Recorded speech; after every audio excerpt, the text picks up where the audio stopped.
You don't belong here, I'm calling the police. That was the first thing I heard that morning. Not a good morning, not a, hi, can I help you? Nope. Just a loud, angry woman standing at the edge of my porch, phone already in hand, and eyes locked on me like I was a wild animal that had wandered into her manicured neighborhood. It was 7 a.m. I had just come outside to stretch, sip some coffee, and enjoy the view of my peaceful lakeside cabin, the same cabin my grandfather built with his own hands back in the 1950s. The place where I learned to fish. Where my parents spent summers escaping the city. Where I came now, after months of working non-stop, just to breathe for once. But this woman didn't care about any of that. She had that look, you know the one. Sunglasses that covered half her face, a tracksuit with a name brand across the chest, and the kind of confidence that only comes from years of bossing people around and never being told no. Ma'am? I said calmly, still not entirely sure what her problem was. I don't know who you think you are, she barked, but this is private property. You can't just wander around here like you own the place. I almost laughed. Actually, I do own this place. Her eyes narrowed. She took a step forward, phone still hovering near her ear. Don't lie to me. This cabin's been vacant for years. I walk this trail every morning. No one lives here. So you either leave now, or I'm calling the police. I set my coffee cup down on the porch railing. I could feel my heart beating a little faster, not from fear, but from disbelief. Was this woman seriously trying to evict me from my own family's cabin? Look, I said, I don't want any trouble. But you've got the wrong idea. This land has belonged to my family for decades. I'm just here for the weekend. Maybe longer. I've got all the paperwork inside if you really want to see it. She cut me off. I don't need to see anything. You're trespassing. You're not even supposed to be here. This entire area is part of the Lakeside Homeowners Association, and if you don't leave, I'm calling 911. She wasn't bluffing either.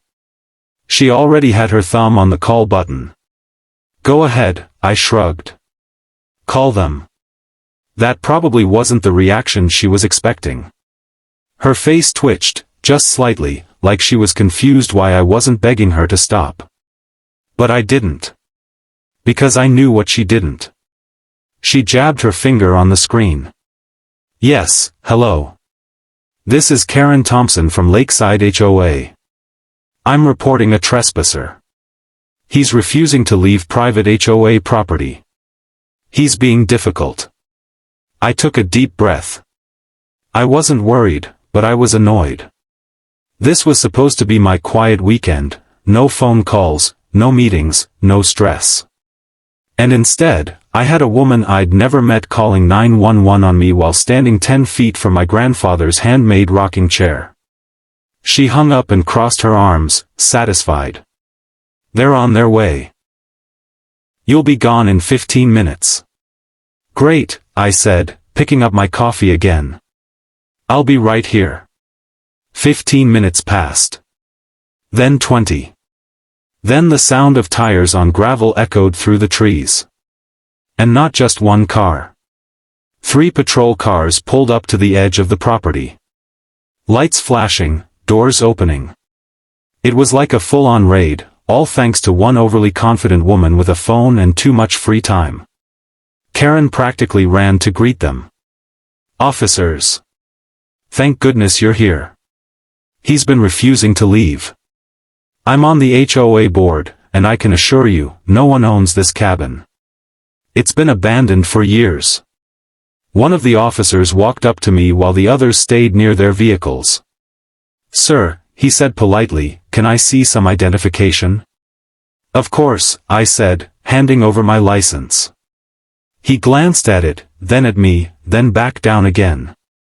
I could see the shift in his posture almost immediately. He radioed something in, then walked back to his cruiser. Karen leaned in toward another officer. See? Told you. Probably some squatter who broke in last night. These people think they can just take over property that doesn't belong to them. I just stood there quietly, letting it all happen. A few minutes later, the first officer returned. He didn't look confused anymore. He looked amused. "Mr. Caldwell," he said, "thank you for your cooperation. Everything checks out." Karen's eyes darted between us. "Wait, what? What do you mean it checks out?" The officer turned to her, straight-faced. "Ma'am, not only does this gentleman own this cabin, he owns all of parcel 137B, which includes the entire lakefront, the forest, and yes, the land the HOA is sitting on." Karen blinked like someone had just told her the sky was green. "No, that can't be. This is HOA land. We pay dues. We have rules." "Yes, ma'am," the officer said calmly, "but the land beneath your HOA is leased. This man owns the land. Legally." Silence. You could practically feel the power draining from her body. And I hadn't even told her the best part yet. Karen stood frozen, her mouth slightly open like her brain was still buffering the officer's words. For a moment, she looked like she was about to argue again, but the gears behind her designer sunglasses were clearly grinding. She couldn't wrap her head around it. I didn't blame her. It's not every day you call the cops on someone only to find out they own the ground you're standing on. The officers weren't aggressive, just professional. One of them stepped in and explained everything clearly to both of us. The cabin, the forest surrounding it, and the land beneath the homes from Block A to D, it's all privately owned by the Caldwell Trust. It was never sold outright. Only leased to the developers decades ago. He paused, then added, and according to county land records, this gentleman is the sole inheritor and current owner. Karen took a step back, shaking her head. "That can't be. That's not what my real estate agent told me." She pulled out her phone, probably ready to dig up some vague HOA rule to try to reclaim control of the situation. The officer looked at her kindly but firmly. "Ma'am, you're not in any legal position to ask this man to leave. He's standing on property he owns. And you," he glanced down at his notes, "are a leaseholder within that property. The HOA may manage the neighborhood's appearance, but it does not have jurisdiction over land ownership. That's a matter of county law." It was quiet for a moment. Birds chirped. A breeze rustled through the trees. Karen just stood there, her fingers twitching around her phone, clearly trying to decide whether to argue or save face. "I think we're good here," I said, breaking the silence. The officers nodded, and one of them tipped his hat. "Apologies for the disturbance, sir. Let us know if there's any trouble." "Will do. Thanks for coming out." They got back in their cruisers and rolled away, tires crunching over gravel until they disappeared into the tree line. I took another sip of my now cold coffee and turned toward the cabin, ready to finally enjoy my day. But Karen wasn't done. "You must be mistaken," she said, following behind me a few steps. "This has to be some kind of outdated record. You can't just own everything. That's not how HOAs work." I paused and turned around. "You really don't understand, do you?" "I understand plenty," she snapped. "I'm on the HOA board. We've operated this community for over 10 years. We set the rules. You can't just waltz in and claim authority over everything." I smiled, but it wasn't a friendly one. It was the kind you give someone who's about to learn a hard truth. "Karen, I don't need to claim anything. The county records already prove it. And if you'd like, I can show you the lease agreements your HOA signed with my grandfather's lawyer when the first homes were built. They're still binding. Your HOA exists because my family let it." She stared at me like I was speaking another language. I didn't blame her. Most people don't even read their home contracts, let alone study the property's legal origins. But I'd grown up hearing about it. My dad used to joke that we technically owned a kingdom, just without the castle. It didn't hit me until now just how true that was. I bet this is about money, she muttered. You want to renegotiate leases or start charging us more, don't you? That's why you're here. I laughed. Nope. I'm here because I needed some peace and quiet. That's it. But now that you've called the police on me and accused me of trespassing, I'm starting to think maybe I should take a closer look at what your HOA has been doing on my land. That shut her up. She turned on her heel and stormed off, mumbling something about lawsuits and contacting the HOA president. I watched her walk back up the path, her sneakers kicking up dust as she went, still clinging to the idea that she was in control of something. I walked back into the cabin, set my coffee down, and opened the old file cabinet my dad had left behind. Inside were thick folders, documents, maps, contracts, even old black and white photos of the land before a single road had been paved. I found the lease agreement and flipped through it.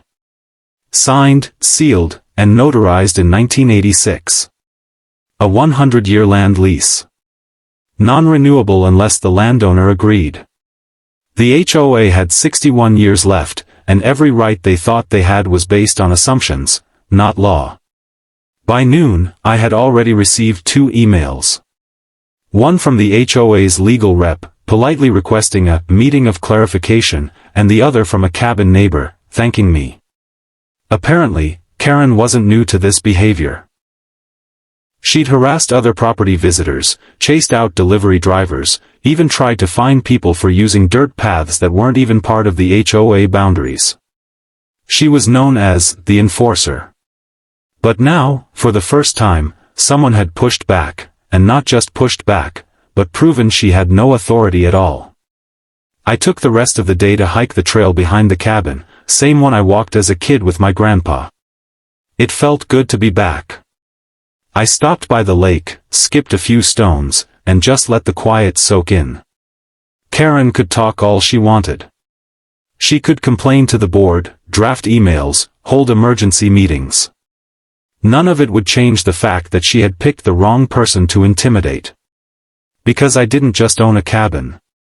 I owned the ground her house sat on. The roads her HOA claimed to maintain. The dock she walked past every morning while pretending she owned the lake. She had no clue that her little kingdom was built on land my grandfather cleared with a chainsaw and a dream. And now it was mine.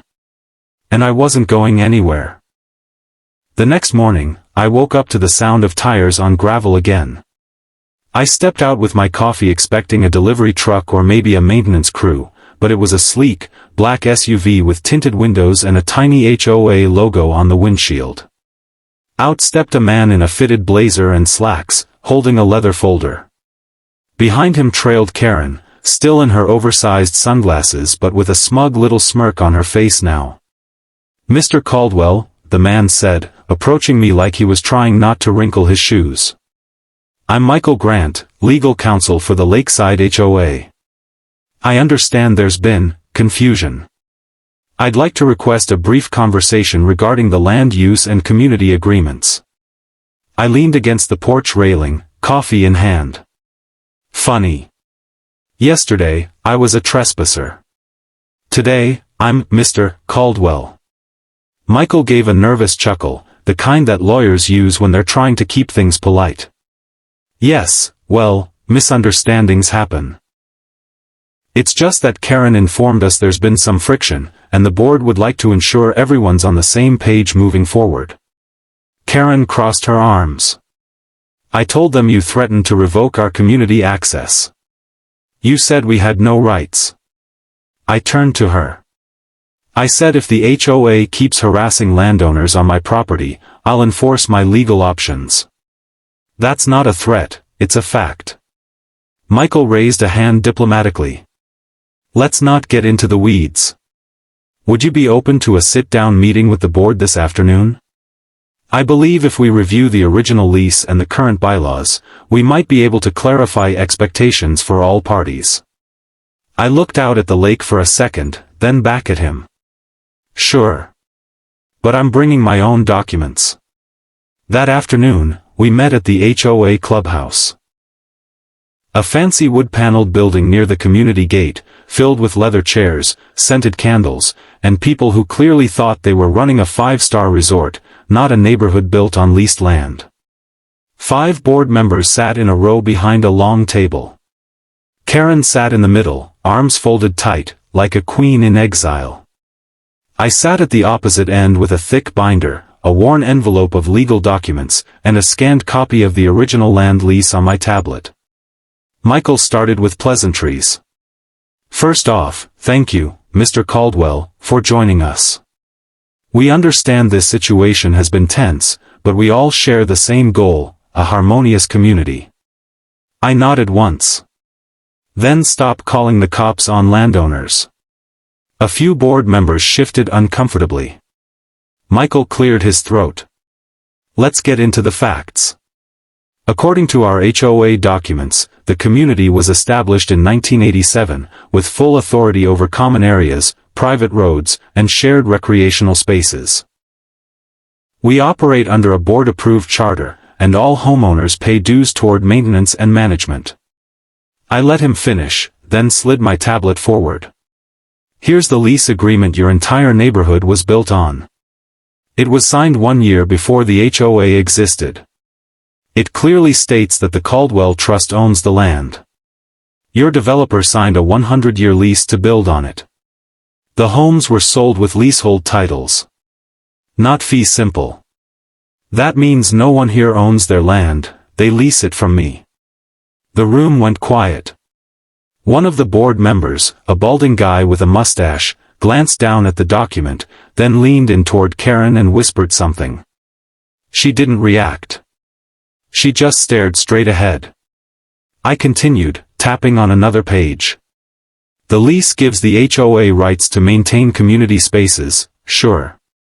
But it does not allow them to regulate non-member property use. This cabin, this trail, the surrounding land, it's outside your jurisdiction. Always has been. Yet your board, and particularly this woman here, has tried to enforce rules on areas that aren't under your control. Karen finally spoke. We were told the entire region was HOA managed. That's what we've been operating on. What you were told, I said, was wrong. And if you kept it to lawn height violations and parking rules, I wouldn't care. But the second you sent officers to my doorstep and accused me of trespassing, things changed. Michael looked uneasy. We understand your concern, and on behalf of the board, I'd like to formally apologize for the incident. Our intent was not to harass, but to ensure community safety. I folded my arms. Then let's talk next steps. Starting now, I'm revoking HOA patrol access to any land outside your legal boundaries. You'll need written permission to enforce anything on trails, roads, or areas near the lake that aren't explicitly part of your deeded property. That includes signage, cameras, patrols, and personnel. Another board member spoke up. But residents use that trail every morning. There's a fitness path that runs through your property. It's always been open. Then they can ask for permission, I said. But I'll decide who uses my land, not Karen and not this board. And if I hear about anyone else being threatened, fined, or falsely reported for using what's legally mine, we'll take it to court. Karen scoffed. So you're just going to bully an entire community because you got your feelings hurt? No, I replied coolly. I'm setting boundaries that should have been respected in the first place. You called the cops on a landowner. You lied to them. You tried to embarrass me. And now, I'm the one holding the paperwork. She didn't say another word. After a few more formalities, the meeting ended.